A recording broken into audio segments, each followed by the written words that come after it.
The cold stone floor bit into Alara's knees like the teeth of a hungry wolf. Yet she didn't pull away. She didn't mind the pain because the pain meant she was still alive. She had learned to breathe without making a sound, a skill she perfected over 3 years of hiding. The soapy water in her bucket was gray and freezing, just like her life in the royal citadel. Her small hands moved in circles, scrubbing away the dried mud and blood from last night's feast. Truth be told, she felt like a ghost haunting the hallways of the powerful. She was a broken omega, the lowest of the low, and her only job was to be invisible. Every time a high-ranking wolf walked by, she bowed her head so low her chin touched her collarbone. She had to hide the yellow and purple marks on her neck because if the pack saw them, they would know she was defective.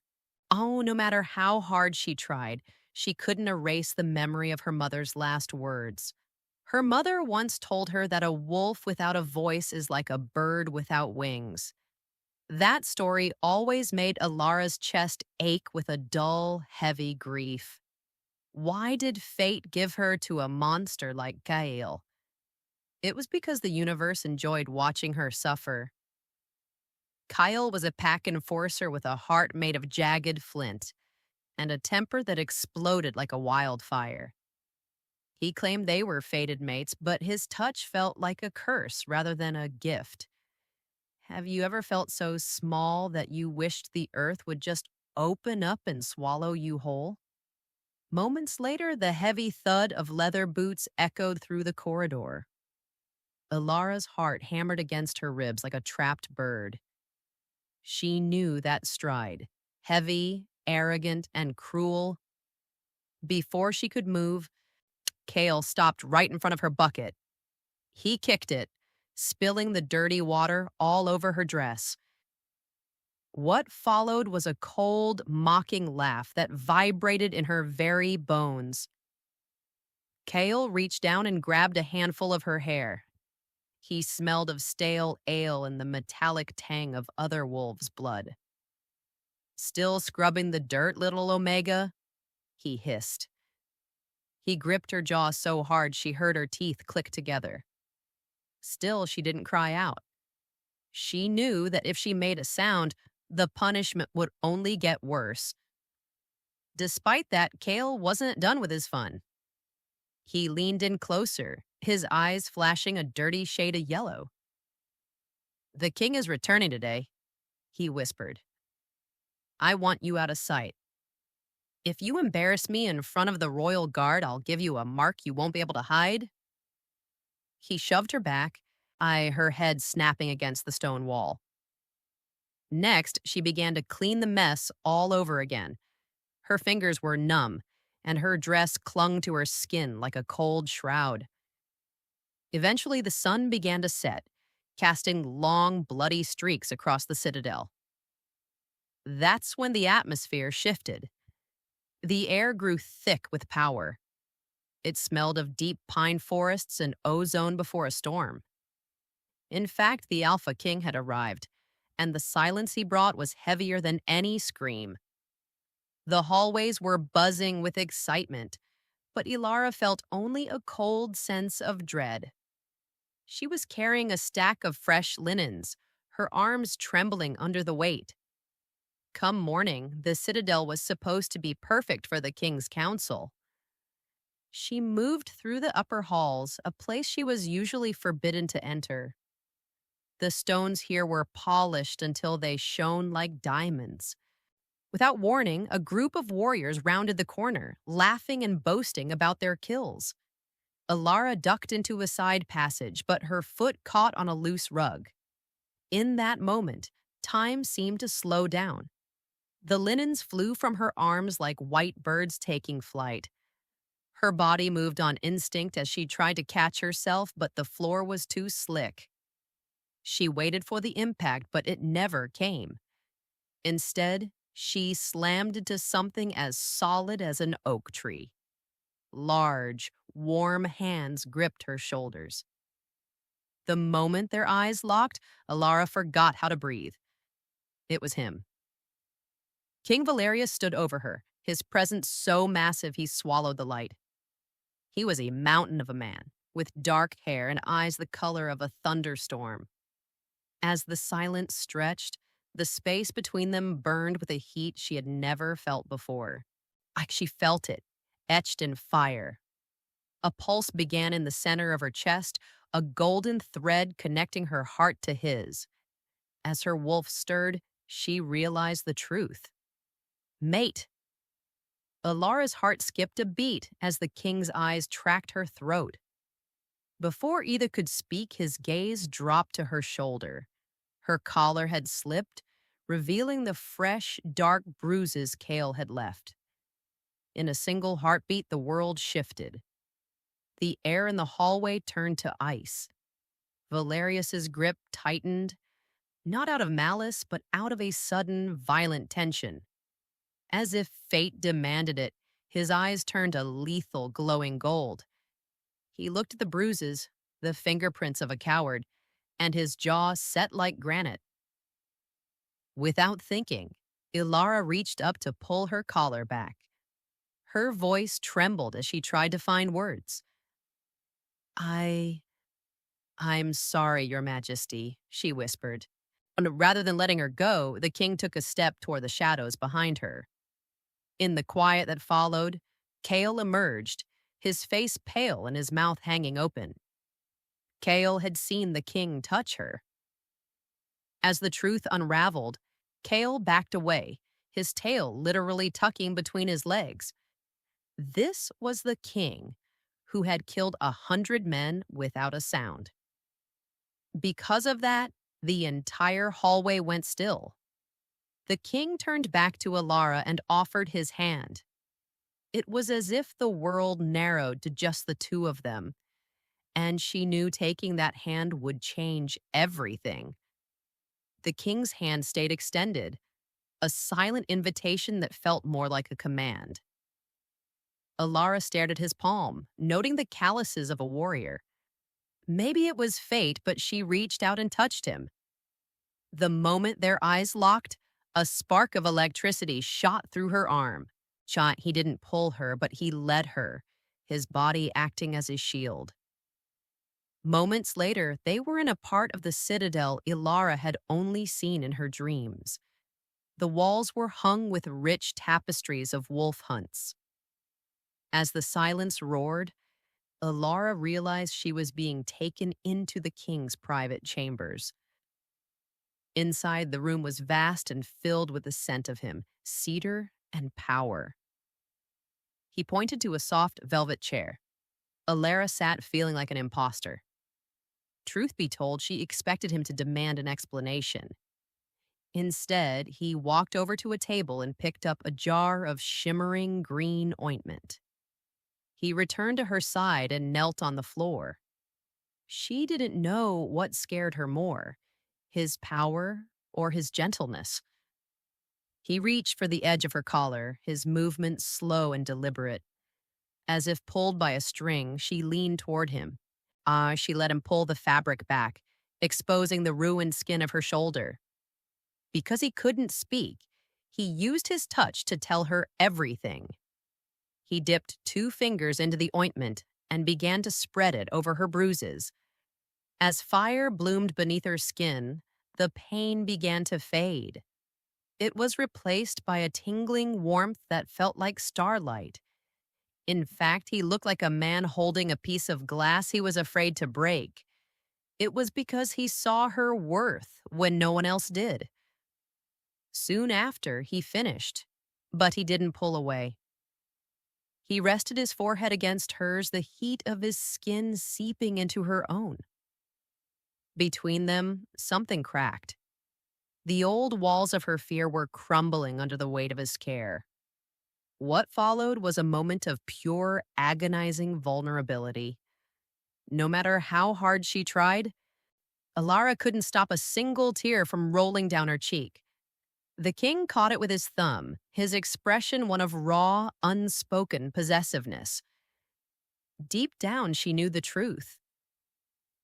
Kale's bond wasn't just a lie, it was a prison, and Valerius was the key. But then she saw a shadow flicker across the king's face. He looked at a locked chest in the corner, his eyes darkening with a secret grief. She didn't know what scared her more, the monsters outside the door or the secrets inside the king's heart. What's worse, she knew Kale was still out there and he would never let a maid walk away with his prize. Alara lay in the oversized bed of the guest suite, yet sleep wouldn't come. The room was too big and the blankets were too soft. By the time the moon reached its peak, she was pacing the floor. Her wolf was calm, but her mind was a storm. She thought about the way the king had looked at Kale. Would a king really kill for a maid? In the span of a breath, she realized the danger they were both in. This wasn't just about her, it was about the throne. Next, a soft scratch at the door made her freeze. She expected a guard, but when the door creaked open, no one was there. Instead, a small piece of folded parchment slid across the floor. Without thinking, she picked up the note. Her fingers trembled as she unfolded it. There was no signature, only 4 words. He cannot protect you. Before she could move, a cold draft blew through the room. She ran to the window and looked out at the courtyard. Shadows danced between them, but she saw no one. Yet she felt eyes on her, malicious, hungry eyes. She felt it, etched in fire, the sense that she was being watched by something older than Kale. Because of that, she realized the king's chambers weren't a sanctuary, they were a target. As the wind shifted, she heard a low, steady drumbeat in the distance. It was the sound of the pack's heart, but it felt out of rhythm. Maybe it was fate, but she felt a sudden urge to find the king. She headed toward the training pits, her feet silent on the stone. What followed was a sight that stopped her heart. Valerius was in his black wolf form, tearing through training dummies with a desperate, frantic energy. As if summoning her, he stopped and looked up at the balcony where she stood. The tension broke as their eyes met across the dark. Even so, the warning in her hand felt heavier than ever. As the silence roared, she realized that the blood shackle she had heard the elders whisper about was real. She wasn't just bruised. She was magically bound to a man she hated. As if fate demanded it, she turned and ran back toward the library. She had to find the truth before the sun came up. In the quiet that followed, she didn't hear the soft click of claws behind her. She didn't know what scared her more, the bond she had or the king she wanted.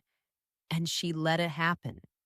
She let the mystery pull her deeper into the bowels of the citadel, unaware that she was walking right into a trap. The library was a graveyard of secrets, and Alara felt like a grave robber as she crept through the rows of ancient books. Because she had spent her life being invisible, she knew how to move without making the floorboards groan. The air smelled of dust, old leather, ash, and the sweet rot of forgotten paper. Still, her heart was hammering so hard against her ribs that she was sure the paintings on the walls could hear it. She needed to know what a blood shackle was, and she needed to know right now. Her fingers brushed over the spines of heavy books until she found one bound in dark, cracked skin. Soon after, she pulled it from the shelf, feeling a strange, cold vibration through her fingertips. What followed was a moment of pure, freezing terror. The book felt cold, almost like a piece of ice, and when she opened it, the pages were stained with dark spots. She felt it, etched in fire, the same burning sensation she felt whenever Kale touched her. In fact, The book said that a blood shackle was a dark ritual used to force an Omega into submission. It wasn't a fated bond at all, and it was a cage made of magic and cruelty. No matter how hard she tried, she couldn't stop her hands from shaking as she read the words. The book explained that the shackle feeds on fear, growing tighter every time the victim tries to run. Because of that, she realized she had been living in a magical prison for years.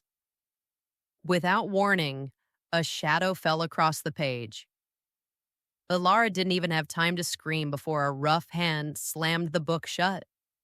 Before she could move, she was spun around and slammed against the bookshelf. The smell of stale ale and wet dog filled her nose.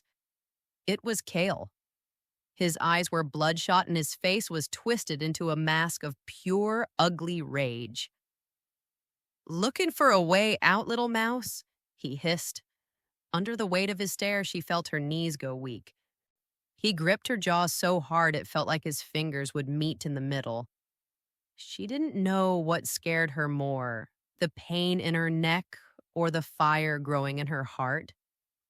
Rather than crying out, she bit her lip until she tasted blood. Kyle leaned in closer, his teeth bared in a jagged sneer. "You think the king wants a broken thing like you?" he whispered. As the silence stretched, the mark on her neck began to burn with a white-hot agony. In that moment, Kyle raised his hand, his claws beginning to peek out from his fingertips. He was her nightmare, he was her cage, and he was her end. But then, the temperature in the room dropped 30 degrees. Something inside her shifted as the torches on the walls flickered and died. As the silence roared, Kyle's grip suddenly went slack, and he looked past her shoulder with a face the color of ash. The tension broke when a massive shadow stepped out from behind a row of books. It was Valerius. He didn't have a crown and his chest was bare, showing the powerful muscles of a man who lived as a wolf. In fact, his eyes were no longer gold. They were a flat, terrifying black. Without thinking, Ilara scrambled away from Kale and toward the king. Valerius didn't move a muscle, but the power rolling off him was like a physical wall. As if fate demanded it, he stepped between Ilara and her tormentor. Because the king's power was absolute, Kale actually fell to his knees without the king even touching him. Moments later, the air in the library began to vibrate with a low humming sound. Ilara watched as Kale began to choke, his hands clawing at his own throat. What followed was a silent command that echoed in Ilara's mind. "Come." She didn't hesitate. As if pulled by a string, she reached out and grabbed the king's hand. His skin was scorching hot, a stark contrast to the icy air of the room. The moment their eyes locked, the burning pain in her neck vanished. It was as if the world narrowed to just his touch and her breath. Next, they walked out of the library, leaving Kale gasping on the floor. As the wind shifted through the open windows, Alar realized that the guards were all bowing as they passed, which meant the king wasn't just protecting her, he was claiming her. Still, she couldn't stop thinking about the book.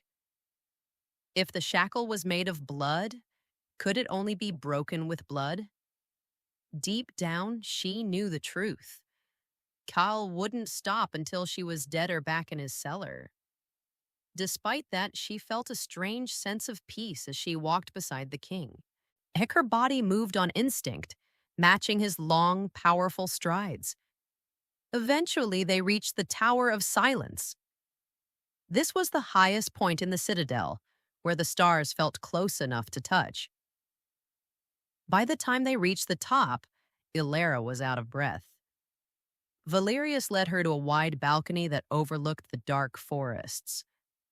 Under the weight of his stare, she felt small but precious. As her wolf stirred, she felt a sudden, sharp longing to run with him. Because she trusted him, she reached out and touched the center of his chest. Why me? She whispered. In the quiet that followed, he took her hand and placed it over his own heart. Between them, something cracked, and she felt his grief as if it were her own. Maybe it was fate, but in that moment, the king leaned down and pressed his forehead against hers. What followed was a flash of a memory that wasn't hers. She saw a little girl with silver hair laughing, and then she saw a world of fire. In fact, it was the story of his sister. The king had lost someone he loved because of his own voice, and that was why he stayed silent. In the echo of his voice within her mind, she felt his vow to never let another person he loved be hurt. She didn't know what scared her more, the grief in his soul or the love in his eyes. Without another word, Valerius pulled her closer. The space between them burned with a heat that made her heart race. Between one breath and the next, he tilted his head and kissed her. It was a kiss that tasted of pine and desperation. As fire bloomed beneath her skin, Ilara felt her wolf pushing against the blood shackle. In that moment, she wasn't just a maid. She was a woman being loved by a king. As the bond pulsed, she felt the golden thread between them turn into a glowing rope. Truth be told, she didn't want the kiss to ever end. But then, a horn blasted from the courtyard below. The air thickened with the scent of 100 angry wolves. As the sky darkened, Valerius pulled away, his eyes turning back to gold. He pointed to the bedroom and then to the door. Because he loved her, he wanted her to stay hidden while he faced the pack. Yet she shook her head. "I'm coming with you," she said. Her voice trembled, but her heart was steady. She felt it, etched in fire, the need to stand by his side. As if fate demanded it, she stood tall and waited for him to lead the way. Moments later, they were walking down the stone stairs. With every step he took, the king looked more like a predator. While the forest held its breath, they stepped out onto the moon-gazer's terrace. As the silence roared, Ilara saw the entire pack gathered below. Kael was at the front, holding a silver bone knife. What followed was a growl that rose in Ilara's throat. Not only that, but Kael was smiling like he had already won. To make things worse, the elders were standing behind him, their faces cold and hard. She didn't know what scared her more, the knife in Kael's hand or the ancient laws they were about to use against her. As if summoned, the moon broke through the clouds, bathing the terrace in silver light. Because the moon was full, every wolf in the pack was on the edge of shifting. What followed was a silence so loud it felt like it would pop Ilara's eardrums. Kyle stepped forward, his eyes glowing a dirty yellow. "Your Majesty!" he shouted. I claim the trial of the shackle." As the truth unraveled, Ilara realized that the pack laws would force the king to fight Kael without his alpha magic.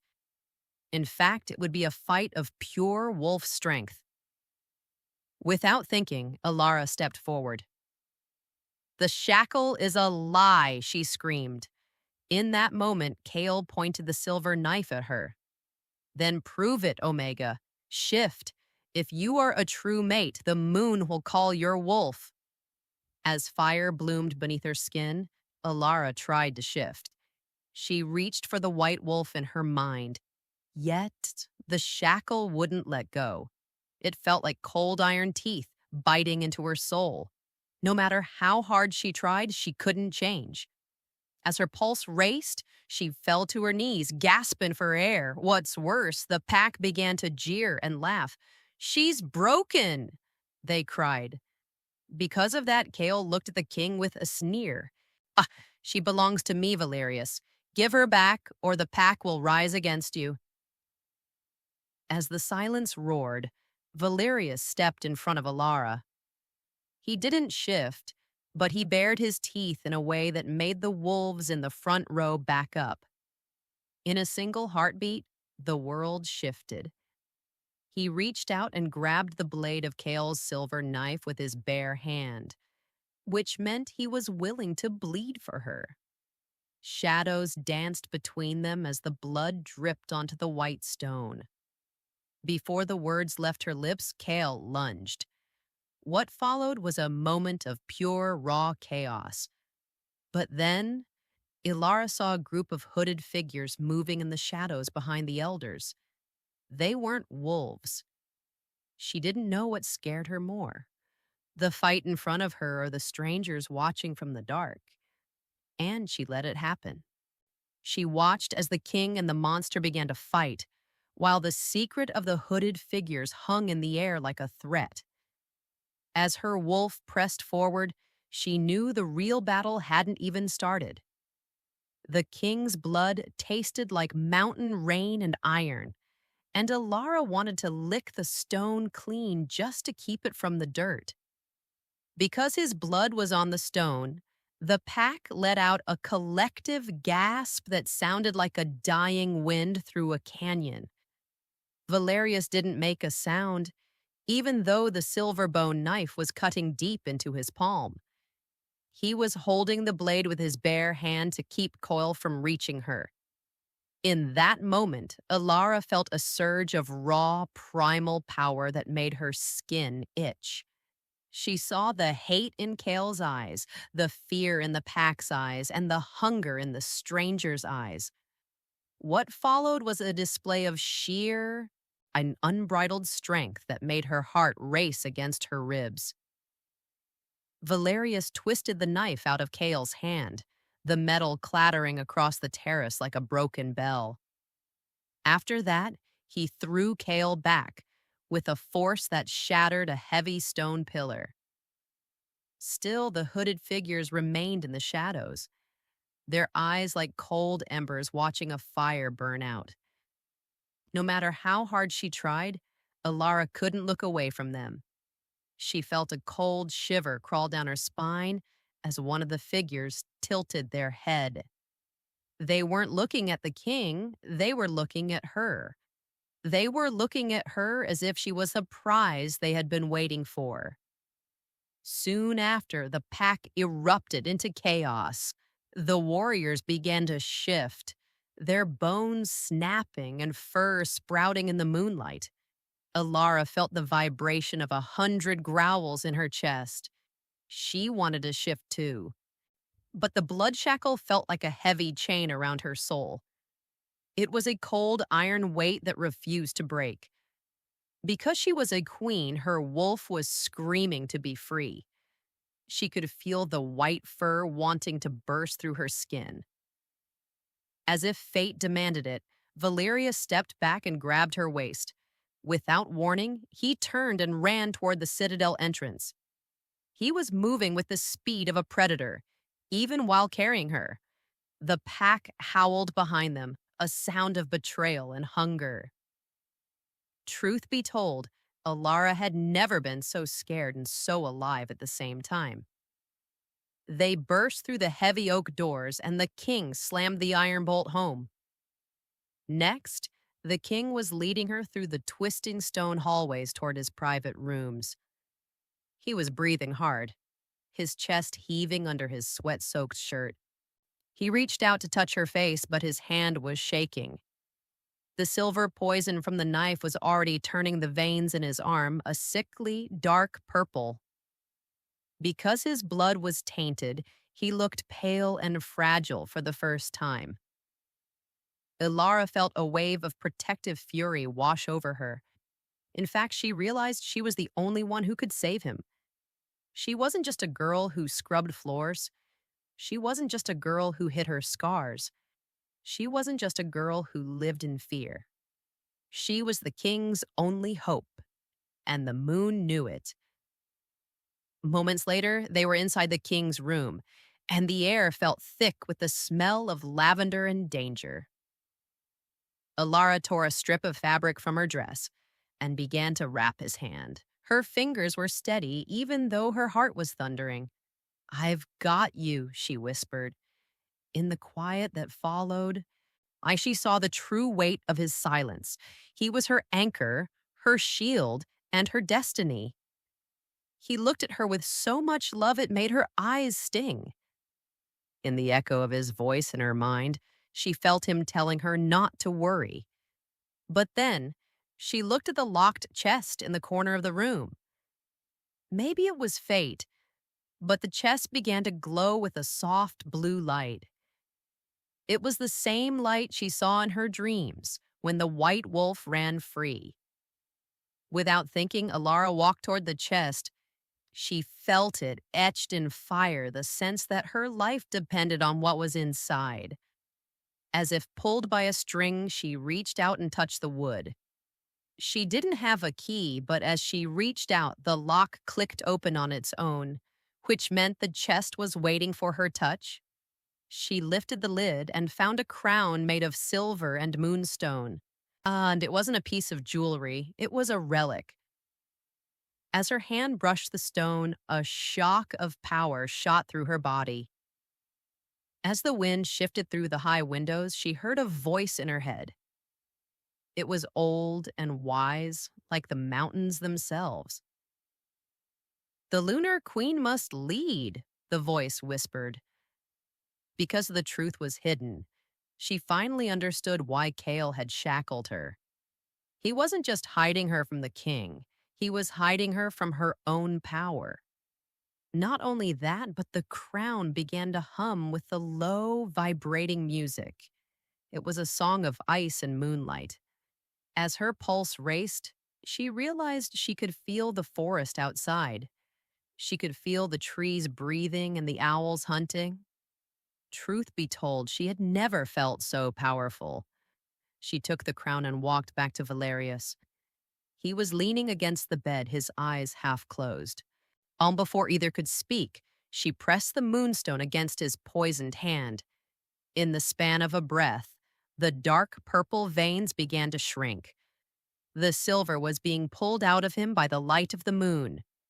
In a single heartbeat, the world shifted.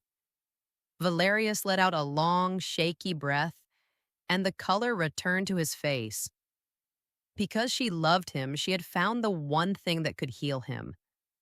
But as the light faded, she heard a sound that made her blood run cold.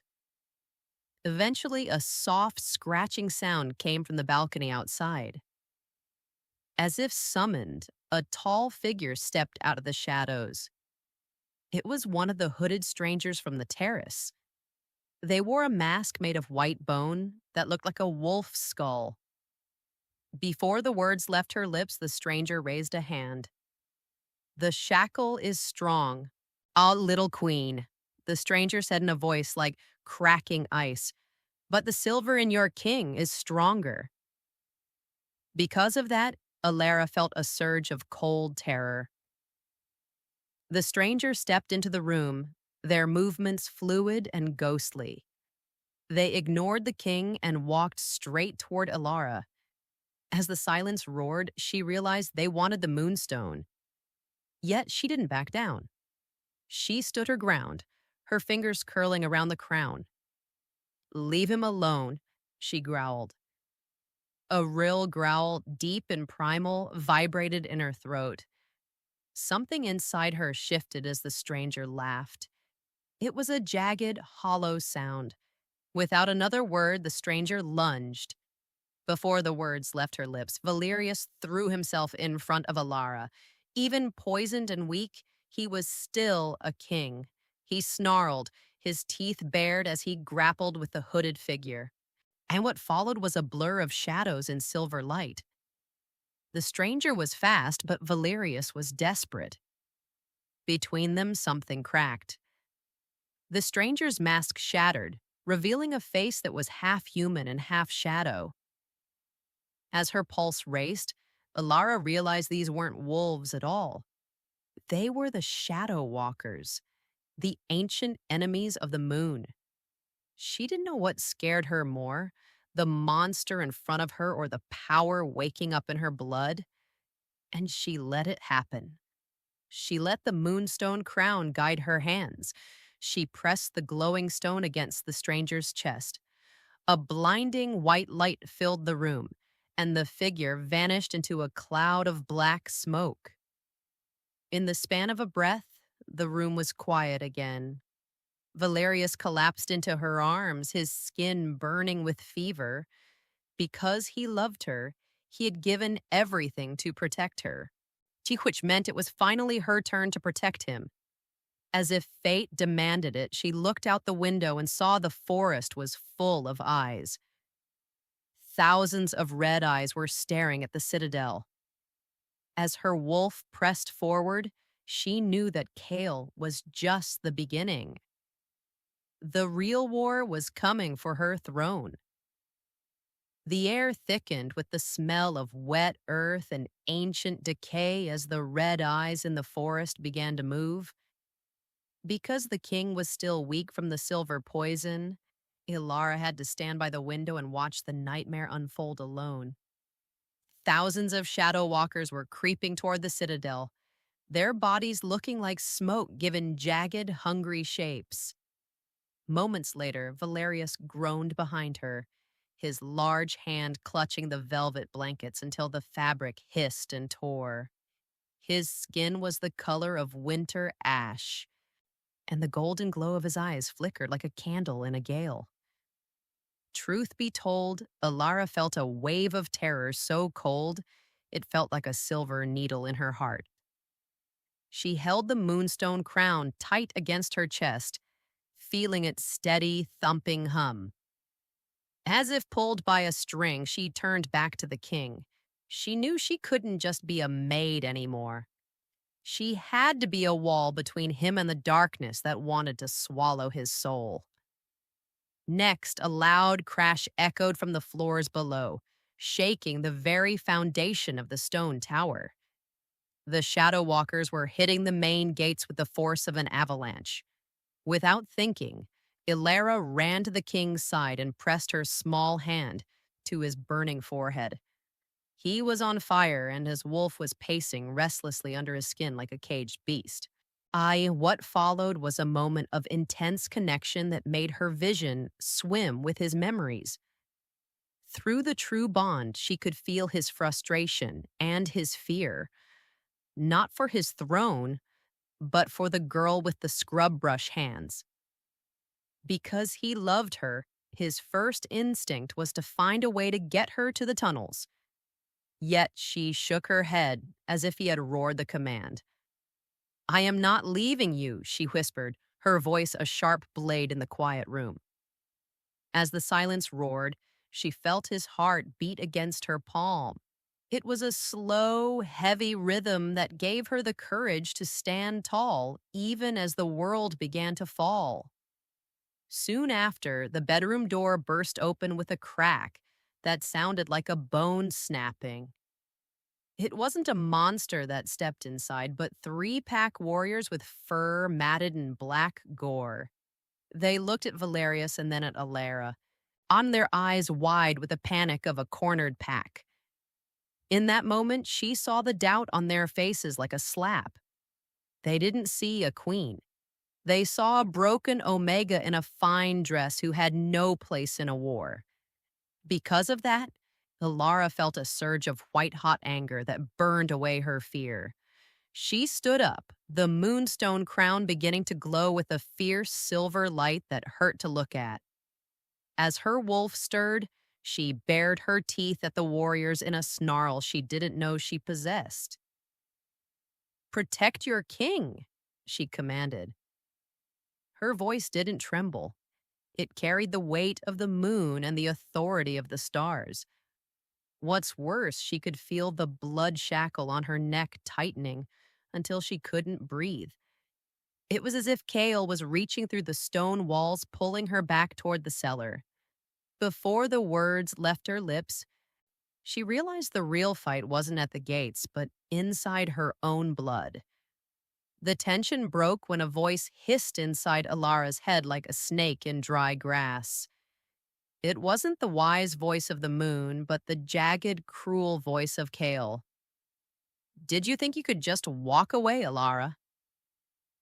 What followed was a sharp, stabbing pain in her neck that made her fall to her knees. As the truth unraveled, she realized the blood shackle was doing more than just holding her wolf back. It was a beacon for the shadows. Because the shackle was made of Kale's blood, it was acting as a key for the shadow walkers to find the king's hidden sanctuary. They weren't just attacking the citadel, they were being pulled toward her like iron to a magnet. In a single heartbeat, the world shifted. Alara looked at Valerius, who was struggling to sit up with a snarl of agony. It's every shadow walker that died outside was just being replaced by two more because she was the lighthouse calling the monsters home. Moments later, she saw the silver veins in Valerius's arm turn a bruised, oily black. The crown was trying to heal him, but the shackle was poisoning the very air they breathed. In fact, the realization made her stomach turn with a sickening guilt. She wasn't the victim who needed saving. She was the weapon that was destroying the only man who ever loved her. On the other hand, if she left, Kel would catch her and use her gift to hunt every wolf in the kingdom.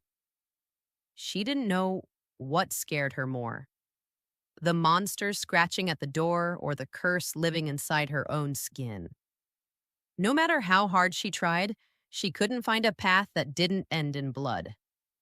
As her pulse raced, she looked at the moonstone crown. Actually, it was pulsing in time with her frantic heartbeat, a rhythmic glow that felt like a heartbeat of its own. Rather than hiding in the corner, Alara stood up and walked back to the balcony with her head held high. As fire bloomed beneath her skin, she looked down at the courtyard far below. Kael was standing at the edge of the forest, his face twisted in a triumphant grin as he watched the shadows climb. He wasn't fighting the monsters. He was whispering to them like a master to his hounds. Because he was a coward, he had made a deal with the darkness just to get his property back into his cage. What followed was a scream of pure, raw defiance from Alara's throat that echoed across the mountains. She held the crown high, its light cutting through the dark like a silver blade. Between them, something cracked, and the shackle on her neck glowed a sickly, pulsing red, fighting against the holy light of the moonstone. In the span of a breath, the entire pack saw the truth. They saw their enforcer standing with the enemy, and they saw the maid standing with the king. Still, the shadow walkers didn't stop. They began to leap over the balcony railing, their claws scratching against the stone like 1,000 knives. As if fate demanded it, Ilara realized she had to break the shackle herself, or the citadel would become a tomb for everyone she loved. By the time the first shadow walker reached the balcony, Ilara was no longer afraid. She didn't have claws yet, and she didn't have the king's warrior strength, but she had the moon in her hands. Without thinking, she smashed the moonstone crown against the stone railing with all her might. What followed was a shower of silver sparks that blinded the monster and sent it tumbling into the abyss. In that moment, she realized that the crown wasn't meant to be a pretty thing to wear. It was a tool for sacrifice. Next, she took a sharp, jagged piece of the broken moonstone and pressed it against the mark on her neck. Because the shackle was made of blood, it could only be unmade with a higher blood and the kiss of moonlight. Truth be told, she was terrified of the pain, but she was more terrified of a world where Valerius stayed silent and alone. As the silence roared, she felt the king's hand reach for her, his eyes wide with a silent plea to stop. Yet, she looked at him with a sad, final smile that broke his heart. "I have to be more than a maid," she whispered. With every heartbeat, the shadow walkers were getting closer, their cold breath smelling like the grave. Before either could speak, she sliced the skin of her neck, right through the center of the blood shackle. In a single heartbeat, the world shifted. A scream of pure white light erupted from the wound, blinding everyone in the room. It wasn't red blood that poured out, but a liquid silver energy that burned like a star. As her wolf stirred, the shackle shattered into 1,000 pieces of black glass that dissolved before they hit the floor. Something inside her shifted as the weight on her soul finally vanished, leaving her light enough to fly. Between one breath and the next, her bones began to snap and reshape with a sound like thunder. What followed was a roar that shook the very stars from the sky. A massive white wolf with fur like fallen snow and eyes like liquid silver had stood where the maid had been. As her instincts surged, Alara Wolf turned toward the shadow walkers with a predatory grace. She didn't feel the sting of the wound or the cold of the night. She only felt a hunger for justice. Because she was finally free, her power was a physical shockwave that pushed back the darkness. Moments later, she leaped from the balcony and plummeted toward the courtyard below. As fire bloomed beneath her skin, she landed in the middle of the monsters with the force of a falling moon. With a single glance, she saw Kale's face turn from triumph to the pure, gut-wrenching terror of the hunted. As her pulse raced, she realized she was no longer the girl scrubbing his floors. She was the queen who would end him. In the quiet that followed her landing, the entire pack went silent. Even the shadow walkers backed away from the light she radiated. And she let it happen. She stepped toward Kale, her claws clicking against the stone in a rhythmic promise of death. But as she moved, the ground began to shake with a deep, volcanic rumble. Something even bigger was coming from the forest.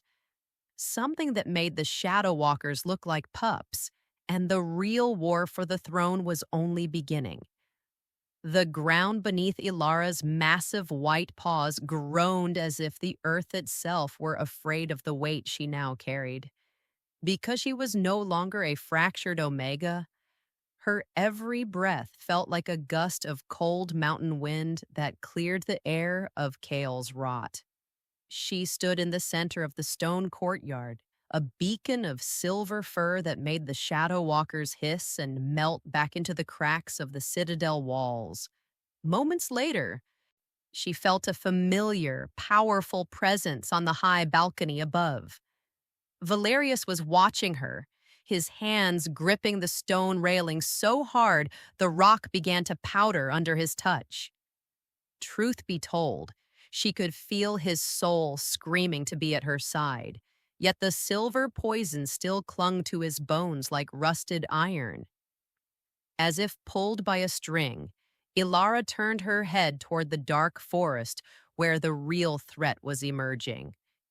A shadow taller than the ancient pines was stepping into the moonlight, its body made of 1,000 screaming spirits. Next, she looked back at Kale, who was trembling so hard his silver bone knife rattled against his leather belt. She was a beacon of light, a force of nature, and a nightmare for her enemies. What followed was a low, vibrating growl from Alara's throat that made the pack warriors drop to their knees in instinctive submission. She didn't need a crown to tell them she was their queen. Her scent was enough to command their very blood. Before she could move, Kale tried to find his courage, raising his voice in a desperate, cracked shout. "She is a freak! A mutation!" he yelled, but his words were swallowed by the rising wind. Because the shackle was broken, his voice had no power to make her flinch anymore. In fact, it sounded like the buzzing of a fly compared to the roaring of her own wolf. Without warning, Ilara leaped across the courtyard. She was a streak of white lightning, her claws finding the chest of a shadow walker that tried to stop her. As the silence roared, she felt the monster dissolve into nothingness beneath her touch. She wasn't just fighting for her life, she was fighting for the king, who had knelt before a maid in the dirt. Soon after, the massive shadow from the forest let out a sound that wasn't a howl, but a tear in the fabric of the night. As her pulse raced, Alara realized this was the Shadow King, the ancient entity that fed on the grief of broken wolves. It was because her pain had been so deep that he had found his way to the citadel in the first place. Yet, she didn't feel like a victim anymore. She felt like a hunter. As if fate demanded it, she turned to face the giant, her white fur bristling with silver sparks. To make things worse, the Shadow King raised a hand, and the ground erupted with thorny black vines that wrapped around her legs. She didn't know what scared her more, the thorns digging into her fur, or the sight of Valerius climbing over the balcony railing. He was going to jump, sacrificing his life to save hers, even though his body was failing. Before either could speak, she let out a roar of defiance that echoed through the mountains. The tension broke when Valerius plummeted from the high balcony, his dark shape silhouetted against the silver moon. He didn't fall like a man. He fell like a falling star. As if summoned, his black wolf form erupted from his skin before he even hit the stone. What followed was a bone-jarring impact that sent a shockwave through the courtyard, throwing the shadows back like dead leaves. In a single heartbeat, the world shifted. The Black King stood beside the White Queen, his eyes glowing with a gold that looked like liquid fire.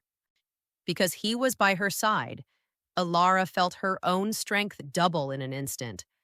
The thorns around her legs withered and turned to ash under the heat of their combined power. Moments later, they moved together, a dance of fur and teeth that the pack would tell stories about for 1,000 years. No more scrubbing floors, no more hiding bruises, no more living in shadows. Despite that, the Shadow King was not so easily defeated. He lashed out with tendrils of darkness that felt like liquid ice against the skin. What followed was a strike that caught Valerius in the side, sending the black wolf tumbling across the white stone. Ilara felt his pain through the bond, a sharp, cold jab in her own ribs.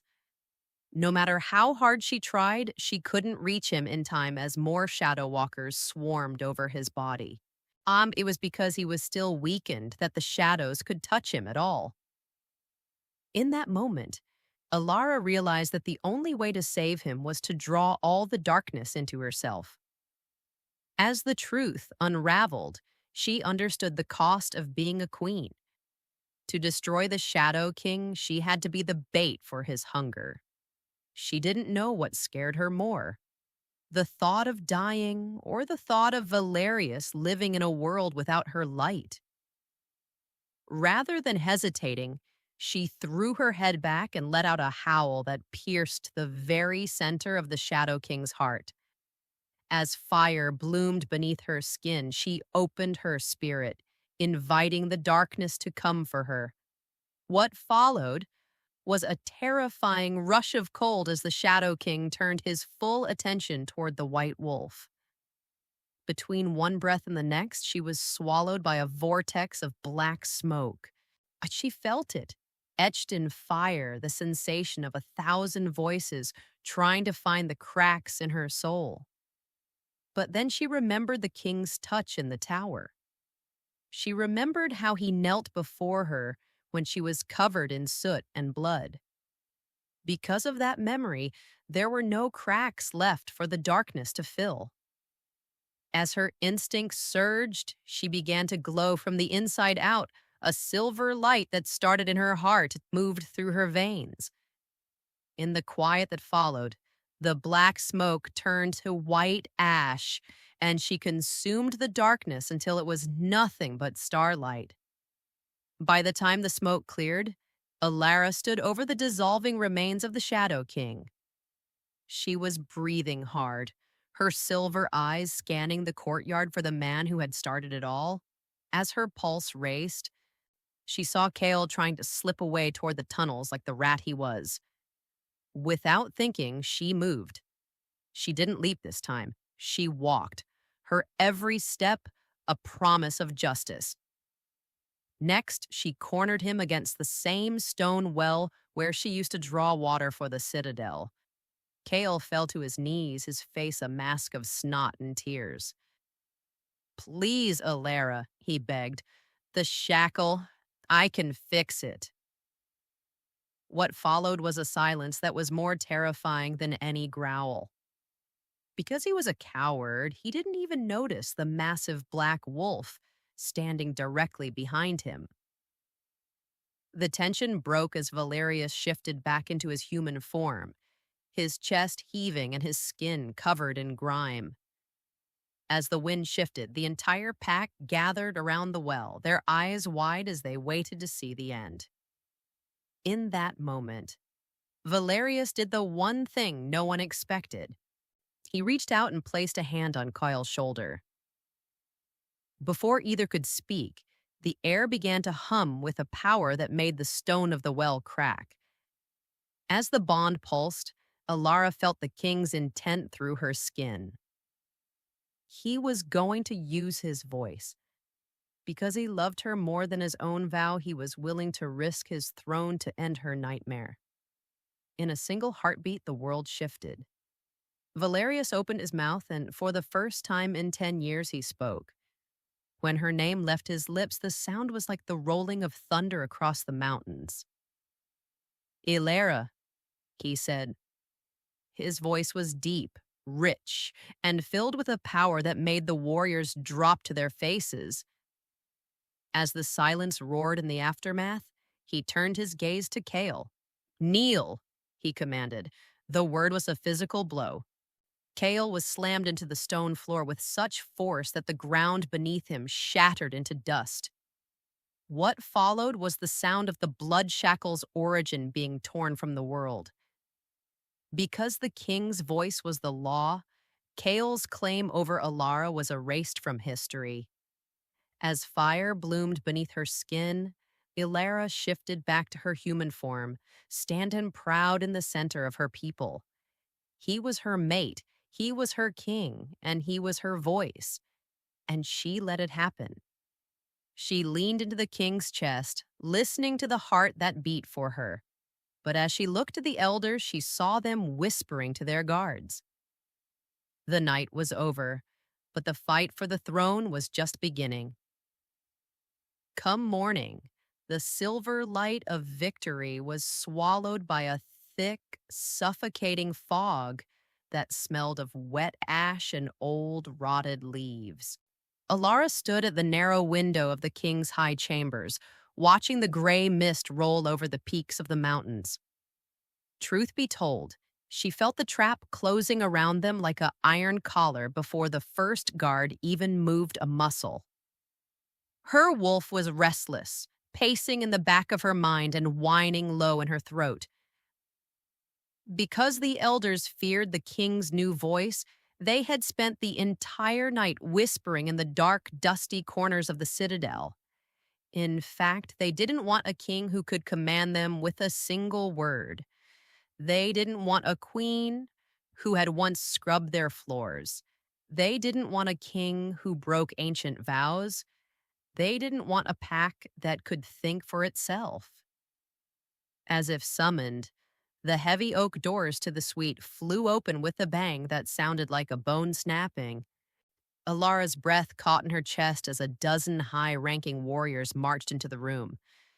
They weren't wearing the colorful furs of the feast, but heavy, dark leather wraps. Their faces were hidden behind terrifying masks made of bleached bone and rusted iron. Next, they formed a tight circle around the bed, where Valerius was still struggling to wake up. Without thinking, Alara moved on instinct, stepping in front of her king, with her chin held high and her eyes flashing silver. "What is the meaning of this?" she demanded, her voice sharp as a flint blade. As the silence stretched, The head elder, a man named Silas with eyes as cold as a frozen pond, stepped forward. He held a scroll made of thick yellow parchment that crackled in the quiet room. What followed was a betrayal that cut deeper than any silver knife could ever reach.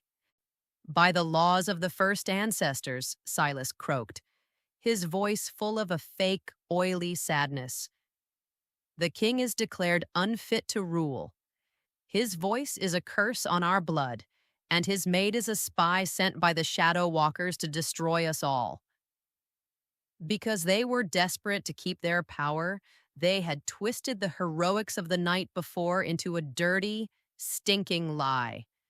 They claimed Ilara had used the moonstone to summon the monsters just to force the king into breaking his vow of silence. In the span of a breath, the warriors began to close the circle, their spears lowered and their eyes cold. Moments later, Valerius tried to stand, but his legs gave out as the silver poison in his blood flared up again.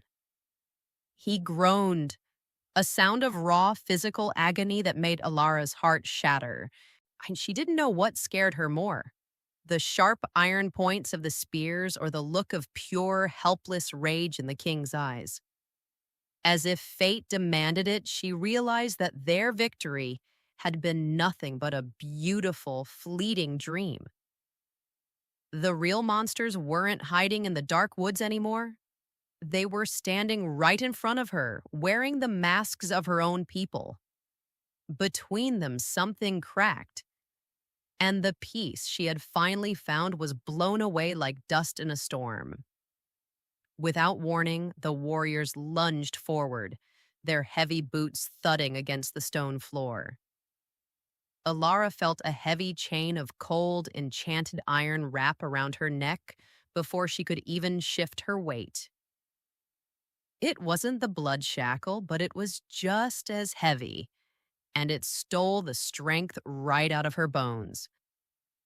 What followed was a desperate, clawing struggle as she tried to reach the king. "Valerius!" she screamed, her voice breaking as a rough hand slammed across her mouth.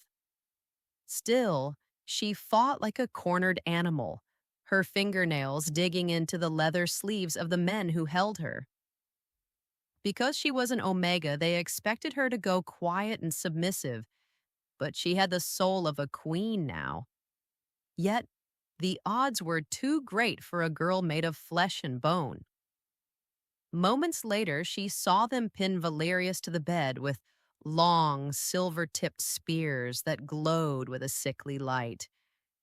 He let out a roar, a sound so visceral and full of pain that the windows of the tower rattled in their frames. She felt it, etched in fire, the physical sensation of his heart breaking as they dragged her toward the door. As if pulled by a string, she reached her fingers out, and scratching at the stone floorboards until her nails bled. "No, please, take me instead," she begged, her voice a ragged, wet whisper. Rather than showing a single drop of mercy, Silas stepped on her hand, his heavy boot grinding her fingers into the cold stone.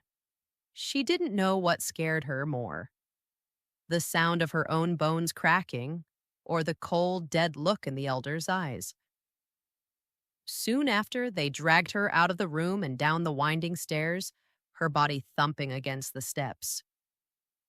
The other servants, the women she had once scrubbed floors with, stood in the dark shadows of the hallways. Some of them looked away in shame. Some of them looked at her with pity. And some of them just looked terrified. In a single heartbeat, the world shifted. She was no longer the lady in the white furs. She was the prisoner in the dirt once again. What's worse, they didn't even take her to a proper cell in the guardhouse. They took her back to the low quarters, back to the damp, moldy cellar where the air tasted like rot and old tears. Eventually, they threw her inside, the iron door slamming shut with a finality that felt like a tombstone being placed over her head. As the silence roared, she realized she was utterly alone in the dark. The king was captured. The bond was flickering like a dying candle, and she was back exactly where she started. Because of that, she curled into a ball on the freezing floor, her body shaking with a sob she couldn't let out. The iron chain around her neck hissed as it touched the stone, reminding her that she was a slave once more. As the wind shifted through a tiny crack in the wall, she heard the distant, muffled sound of the pack howling in celebration of their rescue. Deep down, she knew the truth. The pack wasn't being saved. It was being murdered by its own leaders. The darkness of the cellar was a living thing, thick, cold, and heavy, pressing against Alara's skin like a wet shroud. No matter how hard she tried, she couldn't find the silver spark of her wolf in the pitch-black silence. The iron chain around her neck acted as a drain, stealing the heat for her body with every passing second. Deep down, she knew the truth. This was her lowest point, the place where hope went to die. Because she had finally tasted what it was like to be loved. The cage felt 10 times smaller and more suffocating than it ever had before.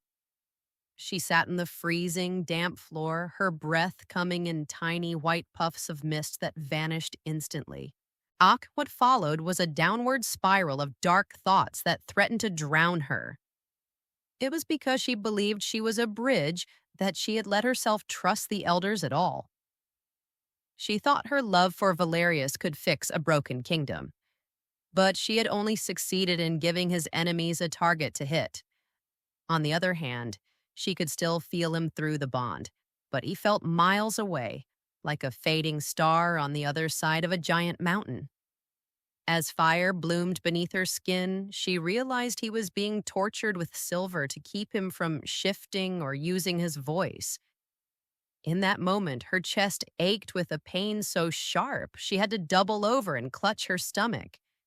She felt it, etched in fire, the sensation of his soul weeping for her in the dark.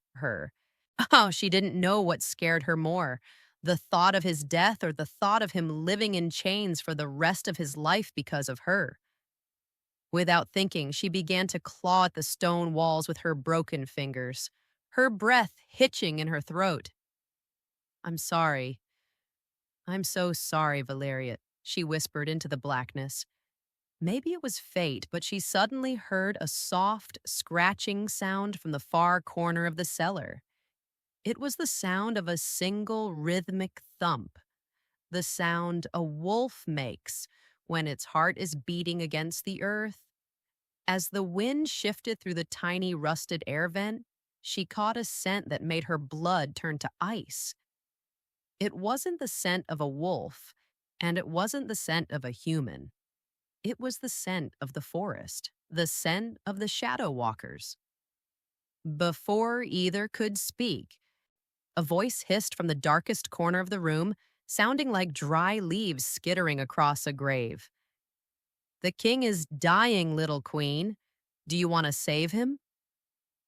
As if summoned, a pair of glowing red eyes blinked in the dark, watching her with a hungry intensity. And she let it happen.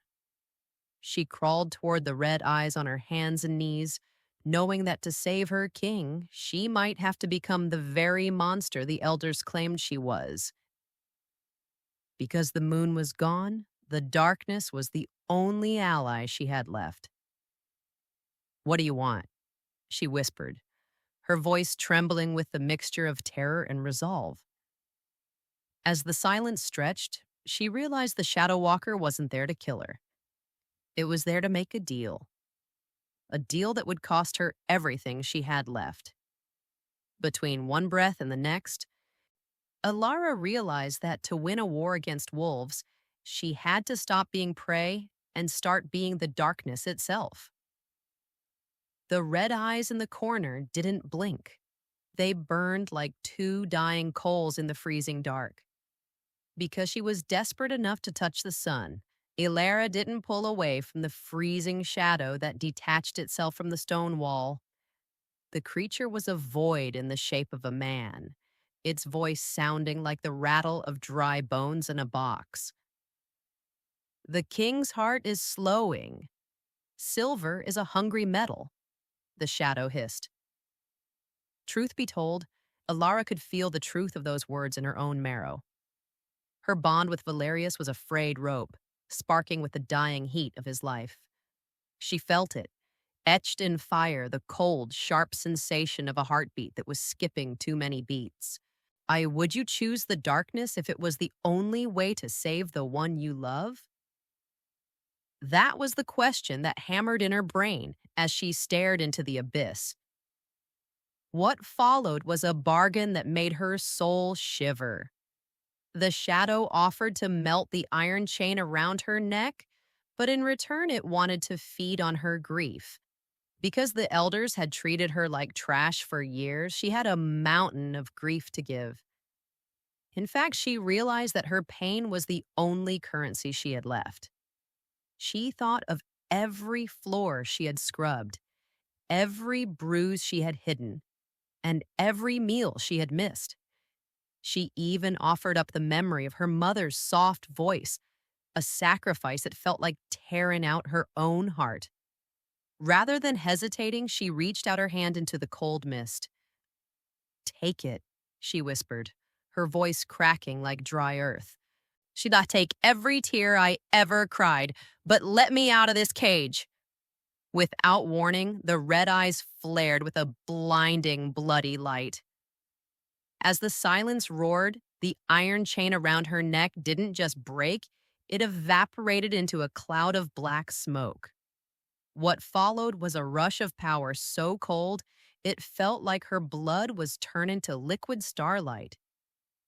She didn't know what scared her more, the void in her chest where the grief used to be, or the raw, predatory energy filling its place.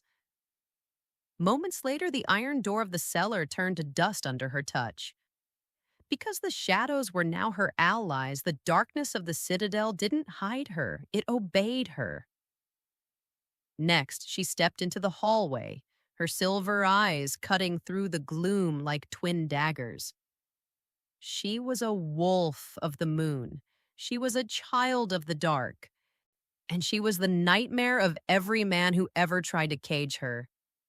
Soon after, she felt the shadow power crawling up her spine. It bit into her skin, it crawled into her bones, and it settled in her heart. She wasn't just Ilara the maid anymore. She was something older and hungrier. As the wind shifted through the damp hallway, she could smell the fear of the guards 3 floors up. Truth be told, she enjoyed the scent. It was the first time she was the one doing the hunting. After that, she remembered the king's face when they dragged her away. He had roared for her. He had broken his 10-year silence just to call her name. As if fate demanded it, she knew she had to be just as brave as he was, which meant she couldn't just run away. She had to take the citadel back. She was the voice for the silent, the strength for the weak, and the light for the dark. She felt the power of the void flowing through her, replacing her fear with a cold, sharp purpose. Next, Alara moved through the low quarters like a ghost made of vengeance. She didn't go toward the exit. She went toward the kitchen and the laundry pits. Soon after, she found them, the invisible ones. There were 20 omegas and unmarked wolves huddled in the steam and the soot. Because they were forgotten, they didn't think anyone was coming to save them. In that moment, Alara stood before them, the silver light from her eyes illuminating their tired faces. "The king is on the block!" she shouted, her voice ringing like a struck bell. "The elders have betrayed the blood for their own greed." What followed was a silence that felt like a held breath.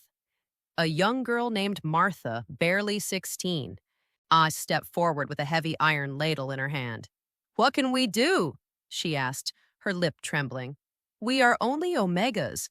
We have no claws." Rather than letting her stay afraid, Ilara grabbed the girl's hand. As the bond pulsed, she shared a spark of the shadow power with her.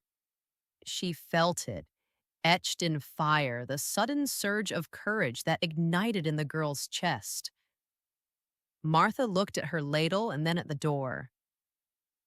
My mother died in these kitchens because the elders wouldn't give her medicine, Martha whispered. Because of that story, the fire in the room grew hotter. In fact, Ilara saw the same spark jump from wolf to wolf. They were the broken, they were the forgotten, and they were the only army the king had left. Moments later, the kitchen was a forge of rebellion. They didn't have swords, they didn't have shields out, and they didn't have armor. Instead, they had heavy cleavers, iron spits, and the rage of 1,000 years of being told they didn't matter. Because the elders only looked at the high-born alphas, they never saw the threat coming from the pits. As her wolf stirred, Ilara felt the collective heartbeat of her new pack. As if fate demanded it, she led them toward the grand staircase. She didn't know what scared her more, the warriors waiting at the top, or the fact that she was leading these people to a possible death. Still, she didn't stop moving. With every step she took, the shadows around her grew taller, wrapping around her followers like protective cloaks.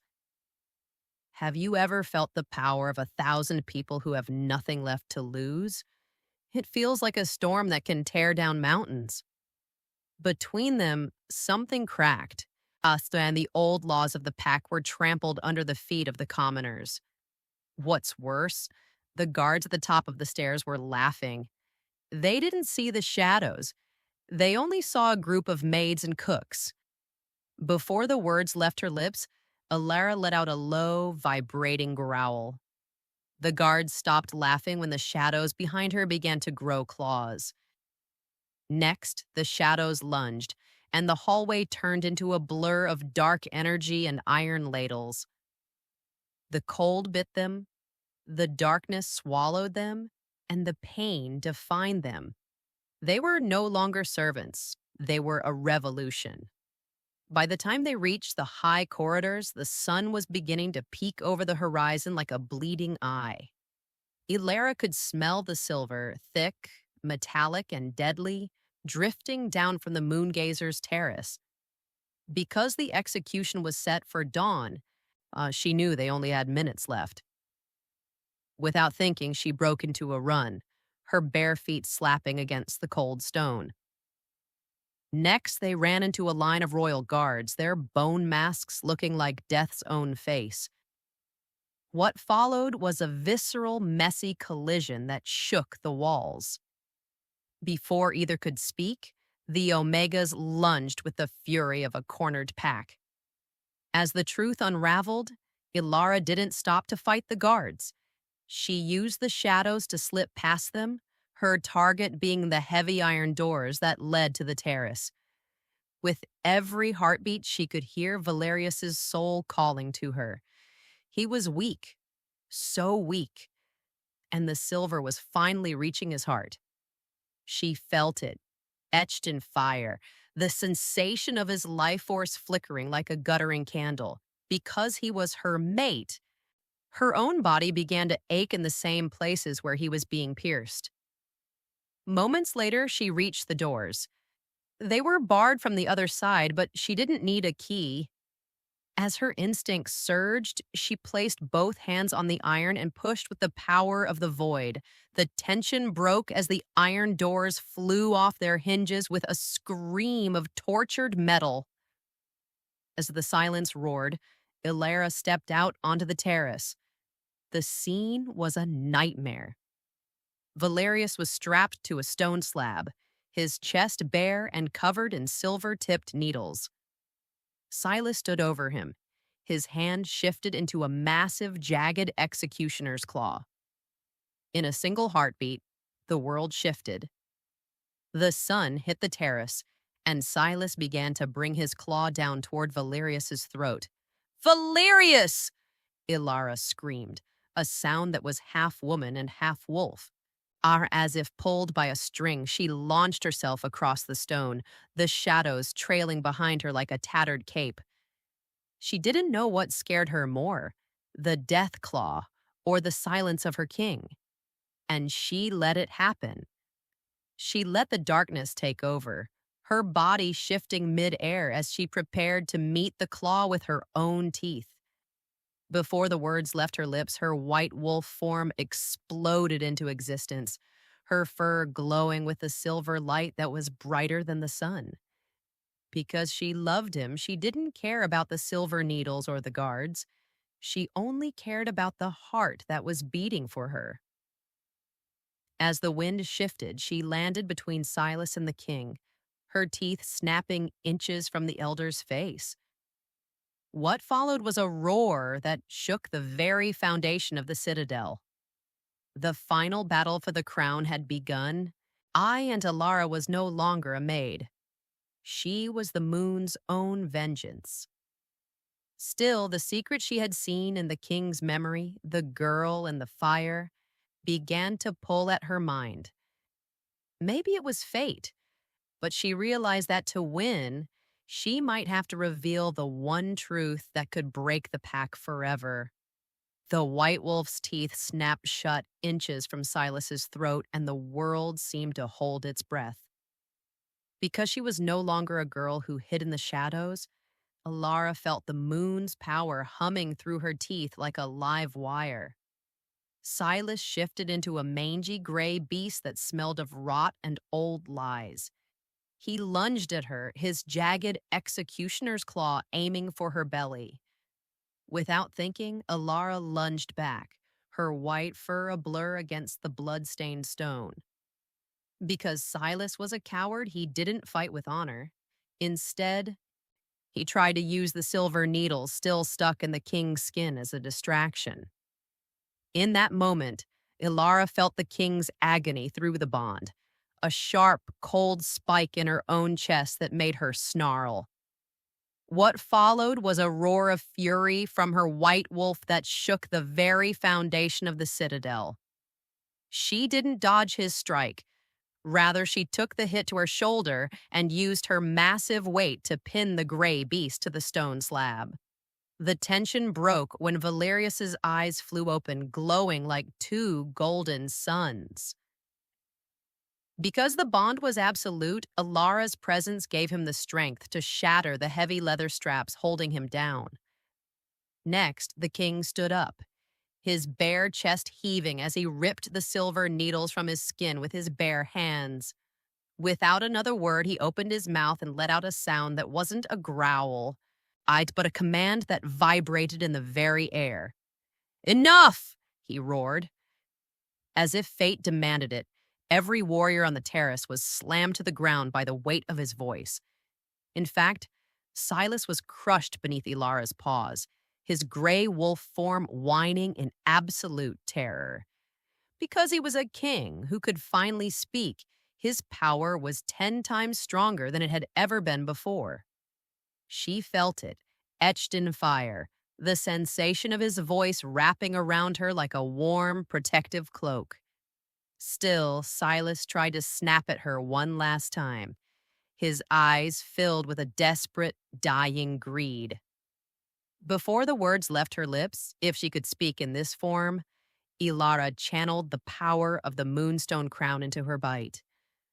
A blinding white light erupted from her fur, burning away the darkness in the room. What followed was Silas dissolving into a heap of shivering human flesh, his power stripped away by the light of the moon. She was his storm, she was his shield, and she was his queen. As the truth unraveled, Alara shifted back to her human form, standing tall as the sun climbed higher over the peaks. She looked at the pack, her silver eyes scanning the faces of those who had once called her a broken thing. Because she was a lunar queen, they couldn't look her in the eye, and they dropped their heads in shame. In the quiet that followed, Valerius walked toward her, his every step a promise of a new world. He reached out and grabbed Silas by the throat, lifting the traitor off the ground. Rather than killing him, the king looked at the pack and spoke for all to hear. "The era of secrets is over," he announced, which meant the elders no longer had a place in the light of the sun. Something inside her shifted as she realized they had finally won. Next, the terrace became a place of healing instead of a place of death. Alara knelt beside Valerius on the cold stone, her hands trembling as she touched the holes the silver needles had left in his chest. Because the silver was a slow poison, the wounds were still black and oozing like ink. Without thinking, she leaned down and pressed her forehead against his, closing her eyes tight. As the bond pulsed, she pulled the last of the poison into herself, letting the moonstone in her blood wash the rot away. What followed was a long, shaky breath from the king as the blackness vanished from his golden skin. Truth be told, she felt exhausted. But the look in his eyes was better than any sleep she could ever find.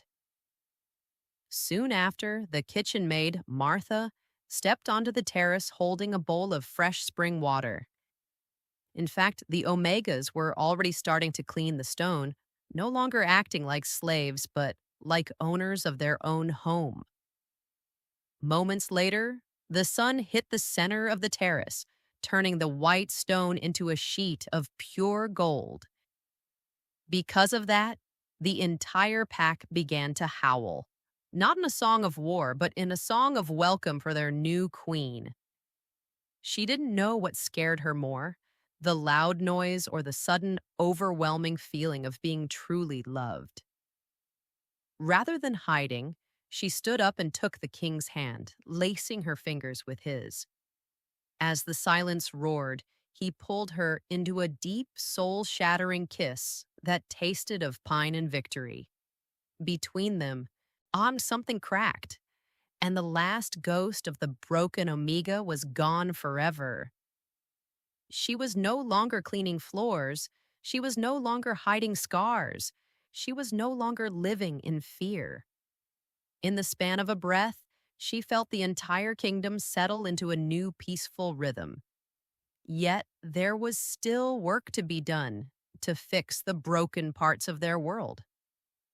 What followed was the king standing up and addressing the crowd with a voice that reached the furthest edges of the forest. "From this day on," he announced, "there are no Omegas and there are no Alphas. There is only the pack." Because he spoke the truth, the warriors and the servants began to embrace, tears streaming down their faces. Next, Alara saw the elders being led to the tunnels, their stolen power stripped away by the very people they had oppressed for years. As the wind shifted, she caught a scent of pine and fresh snow. Maybe it was fate, but she saw a white wolf pup playing in the distance, a sign that the moon was finally happy. But then, she remembered the girl in the fire from the king's hidden memory. She felt it, etched in fire, the need to ask him about her. As her soul answered his gaze, he nodded, knowing that their secrets were finally safe to share in the light of day. Eventually, the moon returned to the sky, but it didn't feel lonely or cold anymore. Alara stood on the balcony of the king's chambers, wearing a dress of white silk that felt like a cloud against her skin. Because she was the queen, she didn't have to hide her neck with high collars anymore. The scars were still there, but they looked like silver threads in the moonlight, a roadmap of how she had survived.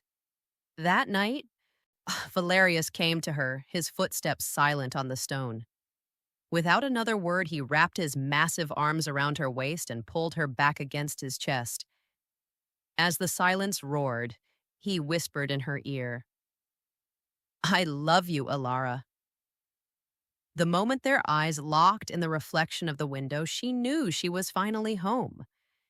It was because he loved her more than his voice that she finally felt whole. What followed was a conversation that lasted until the stars began to fade into the dawn.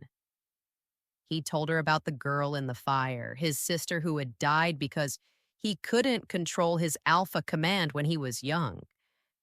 Because of that story, she finally understood why he had taken the vow of silence for 10 long years. Rather than judging him, she turned in his arms and kissed the palms of his scarred hands. Ah, you saved me with your silence, she whispered, and you saved me with your voice. In fact, the bond between them was now so strong it felt like they were sharing the same heart. She didn't know what scared her more, the beauty of the future or the intensity of his love. As fire bloomed beneath her skin, she realized she was ready for both. The dawn was a promise, the bond was a law, and the love was a kingdom. Come morning, the coronation was held in the great hall, but there were no crowns made of gold or jewels. Instead, they wore wreaths of mountain flowers, and the air was filled with the scent of the pack. As her wolf stirred, Alara stepped forward and took her place on the throne beside Valerius. In a single heartbeat, the world shifted. The broken Omega was now the lunar queen, and her king was no longer silent. Not because love was stronger than law, the pack thrived like it never had before. As her instincts surged, she looked out at her people and saw Martha, the kitchen girl, standing in the front row with a bright smile. And she let it happen. She let the joy wash over her, knowing that no one would ever hurt what belonged to the king again. In the quiet that followed the ceremony, Valerius leaned over and whispered one final secret. You were never broken, Alara. You were just waiting to be found. As the echo faded, she closed her eyes and smiled, the white wolf inside her finally at peace.